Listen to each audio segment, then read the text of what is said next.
Praise the Lord. கர்த்தருக்கு ஸ்தோத்திரம். ஜெய இயேசுவின் பார்ந்தவர்களே, இயேசுவின் நாமத்தில் வாழ்த்தி வரவேற்கிறேன். ஷாலோம், சமாதானம். திருத்தூதர் பணியிலிருந்து வாசகம், அதிகாரம் 4, இறை சொற்றொடர் 1 முதல் 6 வரை நாம் தியானிப்போம், சிந்திப்போம்.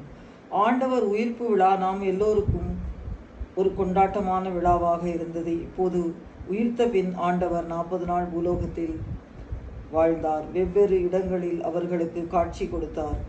நாம் தியானிக்க வேண்டிய விஷயம் திருத்தூதர் பணி, அதனுடைய நிகழ்வுகள். ஆண்டவர் உயிர்த்த பின் யோவானும் பேதுருவும் மக்களோடு பேசி கொண்டிருந்தனர். சதுசேயர், கோவில் காவல் தலைவர்கள், குருக்கள் அங்கு வந்தார்கள்.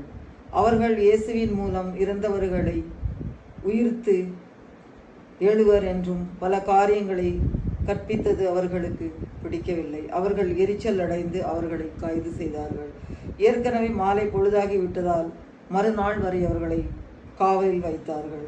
இவர்கள் போதனை கேட்டதில் ஆண்களின் எண்ணிக்கை அதிகமாக இருந்தது. அவர்கள் இயேசுவில் நம்பிக்கை கொண்டார்கள்.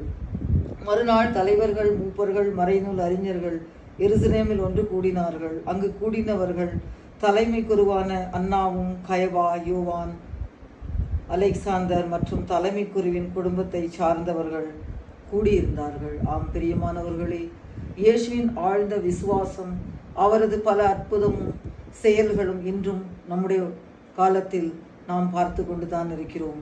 நம்புவோம், விசுவசிப்போம். ஆமென். ஆண்டவர் உங்களை நிறைவாய் ஆசீர்வதிப்பாராக. லைக், ஷேர், சப்ஸ்கிரைப் பண்ணுங்க.